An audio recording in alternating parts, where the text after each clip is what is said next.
এখানে একটা মানসিক শান্তি আছে।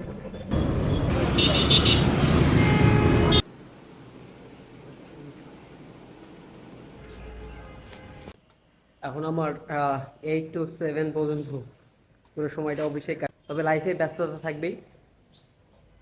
আপনি যে অবস্থায় আছেন ওইটাকে আপনার নিজের মতো করে নিতে হবে। তবে আমি এখন যেভাবে চলতেছি আমার আলহামদুলিল্লাহ আমার কোনো সমস্যা নেই। যদিও এখন যদি ওই যে আরামায়েশ করতে চাই, ঘুমিয়ে থেকে ভাই কখনো মজা পাওয়া যায় না। আপনি যখন রুমের বাইরে বাইরে হবেন তখনই আসল ফিল পাবেন।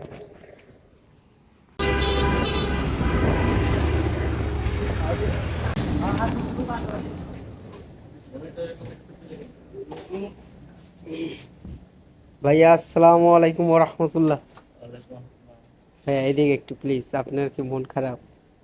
ভাইয়া ঘুম ধরছে, আসলে ভাইয়া নাইট করছে তো এই জন্য ওনার সাথে আর দেখা হয় না।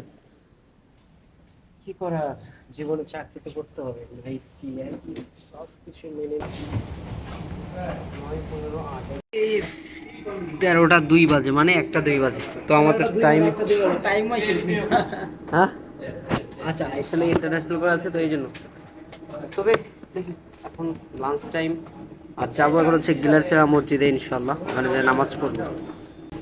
আর আমাদের এই বড় ভাই অবশেষে ওনাকে আমরা বিদায় জানাবো। হয়তো আর কিছুদিন পর ওনাকে আর আপনারা কখনো ভিডিওয়ে দেখতে পারবেন না, আর কখনো ওনার সাথে এরকম পাশে বসে দেখা হবে না। এগুলো স্মৃতি থাকবে এখন, এই যে সময়গুলো ভিডিওটা স্মৃতি হয়ে থেকে যাবে। ওকে, নামাজটা শেষ করে আসি।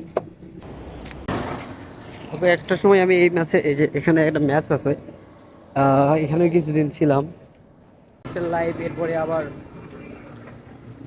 চাকরি জীবনে আসে, প্রথমে এক ম্যাচে উঠলাম, এরপরে বাসা নিলাম, বাসা চেঞ্জ করে আবার বাসা নিচ্ছি, আবার আরেক জায়গায়। এরকম সময়ের সাথে নতুন নতুন লোকের সাথে পরিচয়, স্মৃতি থাকেই। আর এটা হচ্ছে গিলাচেলা ঈদগাঁও মাঠ। নামাজ হচ্ছে সম্ভবত 15, এখনো শুরু হয়নি। আজকে অনেক তাড়াতাড়ি আসছি। এখানে একটা মানসিক শান্তি আছে। মসজিদে বারান্দায় বসে, এই যে রাস্তায় কত লোক, সবাই তাদের নিজের কর্ম ব্যস্ত নিয়ে নিজের রিজিক নিয়ে কাজ করতেছে।